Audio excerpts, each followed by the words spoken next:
రేవంత్ కావాలా బీసీలు కావాలా అని అడిగితే బీసీలే కావాలని చెప్పి కూడా చెప్తా అని ధైర్యంగా చెప్పి గొంతెత్తి చెప్తున్నటువంటి గొప్ప లీడర్ ఈరోజు మల్లన్న.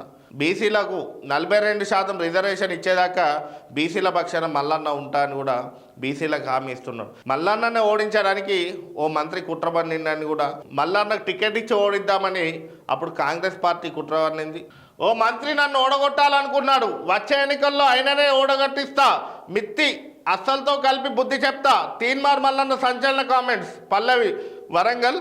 బీసీలంతా ఒక్కతాటిపైకి వచ్చి హక్కుల కోసం ఉద్యమించాలని ఎమ్మెల్సీ తీన్మార్ మల్లన్న పిలుపునిచ్చారు.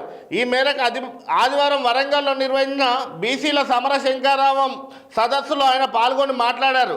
గ్రాడ్యుయేట్ ఎమ్మెల్సీ ఎన్నికల్లో తనను ఓడించేందుకు కొందరు సొంత పార్టీ నేతల కుట్ర చేశారని ఆయన ఆరోపించారు. ఎన్నికల ఫలితాల రోజు విదేశీ పర్యటనలో ఉన్న ఓ మంత్రి రిటర్నింగ్ ఆఫీసర్కు ఫోన్ చేసి తీన్మార్ మల్లన్న ఓడిపోయే అవకాశం ఏమైనా ఉందా అని కనుక్కున్నారని, ఆ సమయంలో తాను పక్కనే ఉండి విన్నట్లు తెలిపారు. తప్పకుండా వచ్చే ఎన్నికల్లో ఆ నాయకులకు తగిన విధంగా బుద్ధి చెబుతానని, ఒక్కరిని కూడా గెలవనీయనని మల్లన్న సీరియస్ కామెంట్స్ చేశారు. ఎవరిని వదలబోనని, వడ్డీతో సహా చెల్లిస్తానని స్ట్రాంగ్ వార్నింగ్ ఇచ్చారు.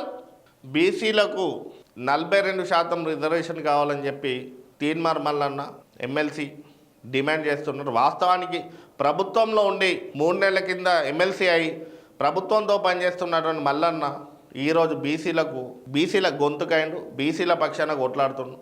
బీసీలకు 42% రిజర్వేషన్ ఇచ్చేదాకా బీసీల పక్షాన మల్లన్న ఉంటా అని కూడా బీసీలకు హామీ ఇస్తున్నాడు. బీసీలకు సరైన నాయకుడు ఇప్పుడు మల్లన్నే. ఖచ్చితంగా బీసీలందరూ మల్లన్నకు మద్దతుగా మల్లన్నతో నడుద్దాం.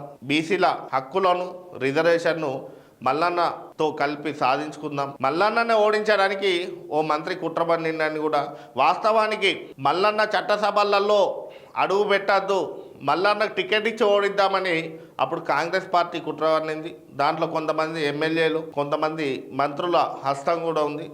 ఇప్పటికి ఇన్ని రోజులు మల్లన్న చెప్పుకోలేకపోయిండు. ఇక నిన్న బీసీ సభలో మల్లన్న తనకున్న ఆవేదన వ్యక్తపరిచిండు. మిత్తితో సహా చెల్లిస్తానని కూడా హెచ్చరించడం జరిగింది. వాస్తవానికి ఓ ప్రభుత్వంలో ఉండి చట్టసభల్లో అడుగుపెట్టినాక ప్రజా సమస్యలను మర్చిపోయే లీడర్లు ఉన్నారు, కానీ చట్టసభల్లో అడుగుపెట్టిన ప్రభుత్వంతో కలిసి పనిచేస్తున్న ప్రజల వైపే తన పోరాటం కొనసాగిస్తున్నాడు. రేవంత్ కావాలా బీసీలు కావాలా అని అడిగితే బీసీలే కావాలని చెప్పి కూడా చెప్తా అని ధైర్యంగా చెప్పి గొంతెత్తి చెప్తున్నటువంటి గొప్ప లీడర్ ఈరోజు మల్లన్న బీసీలకు అండగా ఉంటే ఖచ్చితంగా బీసీల రిజర్వేషన్, బీసీల కోరిక నెరవేరుతుంది. ఖచ్చితంగా మల్లన్న నాయకత్వంలో బీసీలందరం కలిసి పనిచేసే విధంగా కృషి చేయాల్సిన అవసరం కూడా బీసీలకు ఉంది.